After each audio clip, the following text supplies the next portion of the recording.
Remember Montel Jordan? We're going old school today. Song? But with new lyrics. Instead of this is how we do it, this is how you do you. You ready for this Friday morning? Let's do this. This is how you do you. It's Friday morning and I feel like soaring.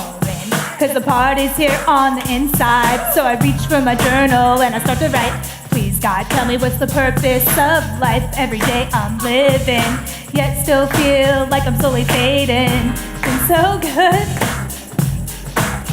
I can't believe I'm doing this and conquering my fears, guys. Let's do it. Fun before you can get paid. So next time someone asks what you're doing with your life, I hope this is what you'll say. I'm kinda buzzed and it's all because this is how you do you. I'm finally listening to my own heart. This is how you do you. For all that say money is the way, this is how you do you. Let's put the track, bring awareness back. Now this is how you do. Come on. This is how you do you. There's no right or wrong. The fight's with you alone. If you're a do-you Mac or a wannabe youer, see the world's been good to me ever since I tapped into my higher being. And now I live with purpose, no more excuses. Forget what naysayers say, y'all. I have been where you have been, so believe me that I know that to do you gotta stop now and just believe in yourself. And whatever you need, you're already on your way. So next time someone asks what you're doing with your life, I hope this is what you'll say. I'm kinda buzzed and it's all because this is how you do you. I'm finally listening to my own heart. This is how you do you. For all that say money is the way, this is how you do you. Let's flip the track, bring awareness back. Now this is how you do you. Woo!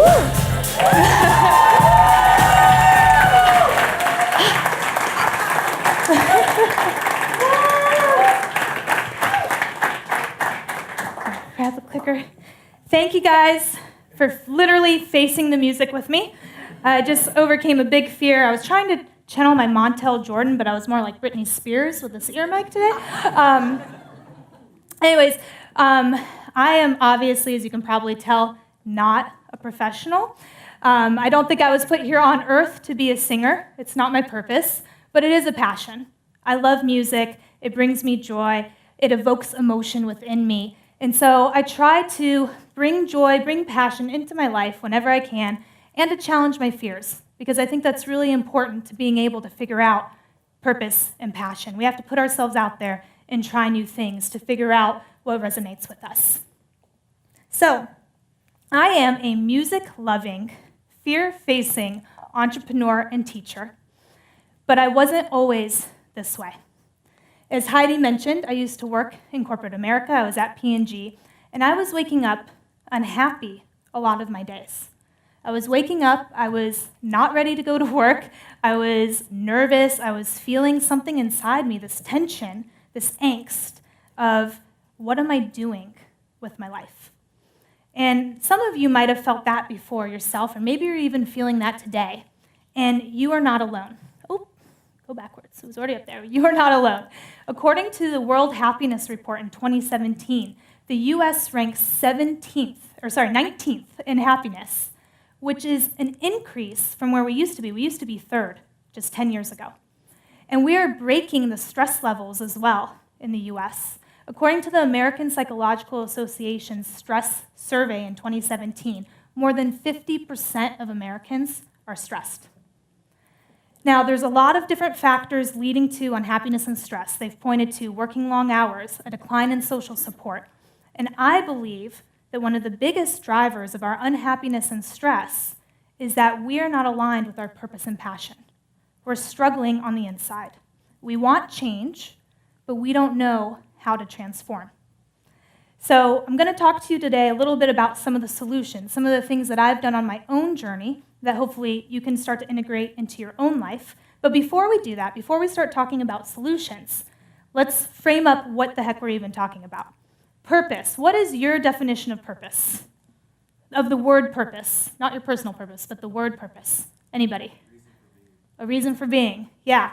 It is the reason for which something exists or is done. Way to go, Sean Duvall, over here in the corner. Okay, and what about passion? What is the definition of the word passion? What was that?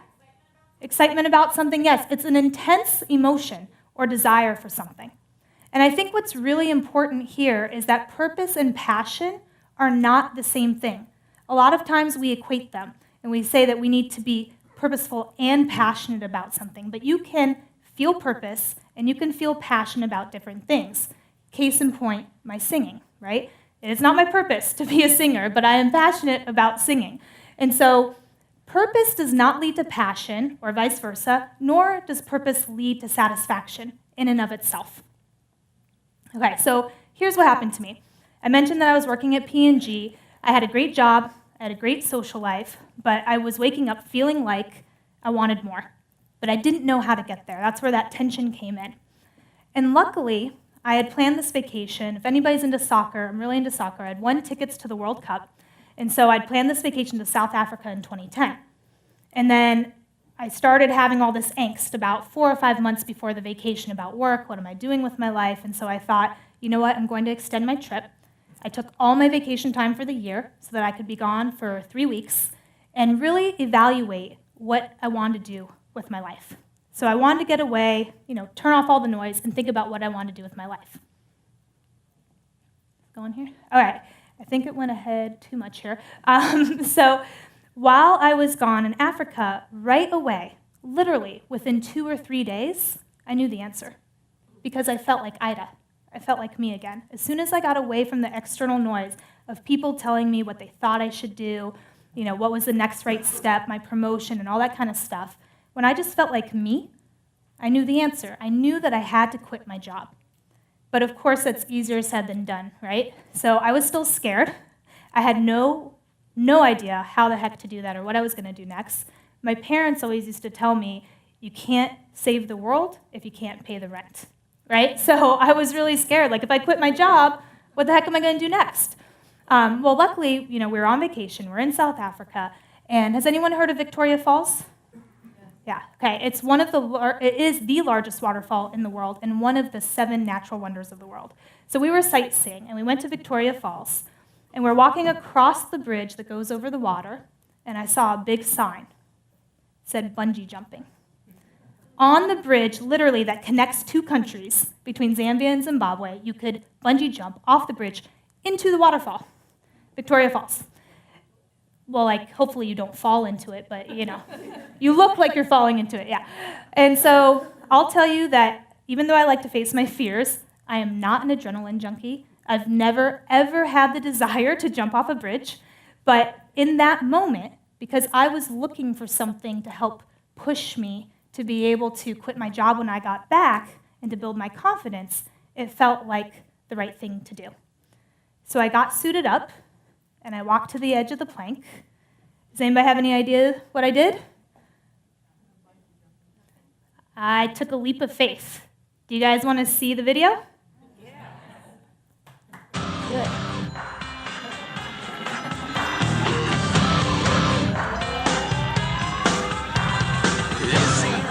God's got to be with me on this one. Oh, yeah. Overcoming a big, big fear by doing this. Hey, I love you, Ida!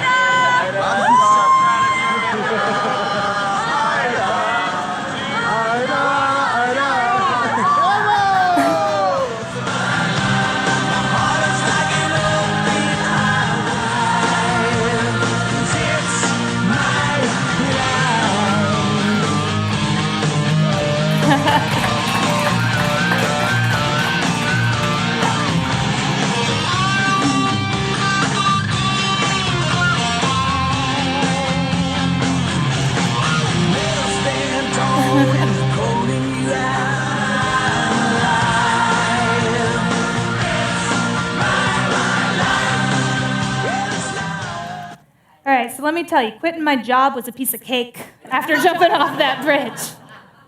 I had nothing to be scared of once I proved to myself that I could do something like that, which honestly, I never, ever in my life wanted to go bungee jumping. I will never do it again, probably. But at that moment, it was the right thing for me. I needed to do something that could scare me. and show me that I would still end up okay. And I told my friends, you could see my friends there in the video, I promised them, and I said, if I do this jump, I promise you that I will turn in my resignation letter the day I get back from vacation. And that's what I did. You can see it stayed July 19th. So the World Cup, if you do the math, the World Cup was right before that. And so the day I got back, I turned in my resignation letter. You can see that it's pretty short.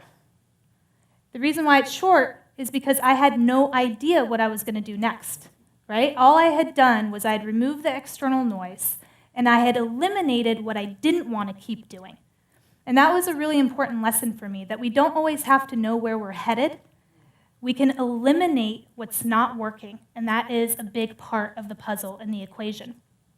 So I turned in my letter, I quit my job. 2 weeks later, I was sitting around, I had nothing to do. No money, no kids, no job. So I started looking at my bucket list. Does anybody have a bucket list? Okay, I have like a real one in Excel, like not just in my head. I have it written down with timelines, because I put like by when I think I want to accomplish something or get something done. So I was looking at my list. For any of you that have a bucket list, what are some of the things on your bucket list? Egypt, yep. Nice, okay. So a lot of travel, right? Going to the continents, going to Egypt, and travel was a big one for me. Backpacking. I had put on my bucket list that I want to go backpacking around the world, and I said, in my little timeline, I said, after 60. For me, for whatever reason, I always thought, oh, that's something you do when you're retired, right? When you have the time and you've got the money and you can go backpacking. And then I was sitting there with nothing to do, and I thought, there is no better time than now. So I bought a one-way ticket to Europe, and I went backpacking around the world by myself for 8 months, and I saw 50 countries. And you can see here, I went running with the bulls, I went to Morocco, I went across the Strait of Gibraltar in a boat getting to Morocco. I spent 4.5 months in Europe, 6 weeks in the Middle East, and this was actually during the Arab Spring, so not the safest time to be there as a female alone. I spent 6 weeks in South America and a month in Central America. So I went around the world, and this was incredibly important to my own journey, because what it taught me is that I had been listening to what everybody else wanted for Ida instead of what I wanted for myself. And I had to get away from everything, spend time by myself to realize that, getting my degree, getting an advanced degree, starting a job, buying a house, getting promoted, these were all the things that I thought I was supposed to do because that's what society tells you to do, instead of thinking about what I really wanted, which was to be an entrepreneur. Since I was a little kid, I'd always been an entrepreneur. I started a library out of my little bookshelf of like children's books. I actually had a Dewey Decimal System, and I'd have people come check things out. I started a newspaper in the 4th grade called the 4th Grade Times. I went door to door selling jewelry to people. I'd make little beaded jewelry and, go knock on the neighbor's door and make some money. So I'd always been an entrepreneur. I'd always been creative. I always wanted to make things out of something or out of nothing. And so I'd lost track of that because of what my parents and family and society told me that I should be doing. So I finally got in touch with that by traveling around the world, spending some time alone. And it built my confidence as well, because I actually just took a dream that I had and I made it happen. And that is so incredibly fulfilling, no matter how big or small that dream might be, to just do something that you personally believe in and take that next step. So what did I learn from my journey? 1, do something that scares you. Now, I'm not saying you have to go jump off a bridge like I did, right? But just step outside of your comfort zone. Ask yourself, when is the last time you tried something for the first time? As we get older, there's actually a psychological theory that we try things less. We move from something called promotion motivation to prevention motivation. What that means is that instead of thinking about how we can gain and do things better, we actually start to prevent and avoid loss. And so we have to proactively try, as we get older, to push ourselves outside of our comfort zone, to remember that there's still this idea of promotion motivation. It's still within us, right, to be able to gain, to become better. And we just have to try to remember that cognitively and consciously. Remove external noise. So I did this in 2 ways. One was going to Africa on my vacation. The other was from backpacking. But you don't have to go on a vacation to remove noise. Turn off the TV. Delete Facebook. Don't go to a party one day. right? Just spend some time by yourself because it's really important to hone our gut. Because I knew the answer, so I mentioned, right, when I was in Africa, I knew the answer within a few days, as soon as I had some time by myself. Our gut instincts direct us. We just have to be able to tap into that. And to be able to tap into that, it takes time.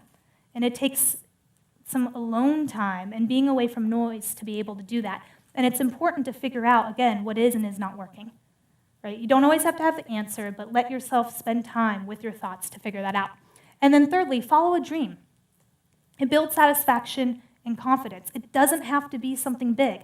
If you have wanted to play the guitar, commit to yourself today that you're going to take steps to do that. Maybe go buy the guitar today. Take the first step, because the small things aren't small, right? They add up to much bigger things, and we just have to start today. Now, once we think we even have a passion and purpose, that doesn't mean that we have all the answers. We still have fear and anxiety. At least that's something that I felt while I was going through my own journey. I thought I knew the answer. I wanted to be an entrepreneur. I was going to start my own business, but I still had a lot of fear about the what ifs. And there's this great guru in India that I love that really broke down how we can approach fear in our lives and reframe things. He said, ask yourself, do you have a problem in life, right? Start here. Now, if you say no, great, no worries. Most of us, though, are going to say yes. We have a problem in life, right? So then there becomes a second question. Can you do something about it? If the answer is yes, why worry, right? If you have a solution, if you can do something about it, there's nothing to worry about. And if the answer is no, why worry, right? You can't do anything about it, so why stress out about it? So this is a really simplistic model, but I love it because I feel like it helps reframe our stresses and our fears into a way where we root it in truth, right? A lot of things are out of our control. A lot of our fears are out of our control. So we don't need to worry about it. We don't need to spend time perseverating on those fears. And finally, in case you're like me and you like to have graphs and things to help you figure out decisions, I've synthesized my own journey into a really easy, what I call my purpose and passion decision-making matrix. So this is my own. I'm not saying that this is the holy grail by any means, but for my own journey, what I've tried to do is evaluate my next endeavors on a scale of 0 to 10 for passion and for purpose. So I ask myself, how much passion do I feel for X? And if I'm below a 5 on passion, and I'm also below a 5 on the purpose for how much of a sense of purpose does this give me, then I'm in the struggle zone. I don't want to be there. That's where I was when I was in my corporate job. I was below a 5 on purpose, and I was below a 5 on passion. Now, let's say you have more than a 5 on passion, but you're still below a 5 on purpose. I call this the survival zone. The reason why I call it the survival zone is because a lot of times we can enjoy these types of activities, we have fun with it, but we lack a sense of fulfillment, right? And so we want to try to get above the 5 on the purpose line. And a lot of us actually operate in here, in the success zone, which is where we have an impact, or we feel like we're having an impact, and we're making progress. And so because of that, this can actually last longer term, because we see the progress that we're making and the effect that we're having. But eventually, you will burn out, because there's no emotional attachment, right? Because if you're still below the 5 on the passion meter, you don't have the strong desire to be there. So eventually, you will burn out. Where we want to be is in the significance zone, right here, where purpose and passion are both operating at a high level above a 5. This is what I call the happy place. This is where you thrive. This is where you want to be. So I recommend something like this for those of you that are thinking about, what the heck do I do with my life? What do I do next? Try to break it down into simple steps. And just honestly, a simple scale of 0 to 10, I think, can really help you figure out where you're at in this map. And it's okay to not be here. This is the nirvana, right? To be up here where purpose and passion meet. It's very difficult to get there sometimes. So just be aware of where you're at and use those lessons, again, the process of elimination, to figure out what you do and do not like, to hopefully keep moving you up in the map. And finally, remember to just take it one step at a time. We have to be kind to ourselves. If our cup isn't full, It cannot run over. But when our cups are full, watch out, world. Being you, authentically you, there is nothing more powerful than that, and doing you. Thank you.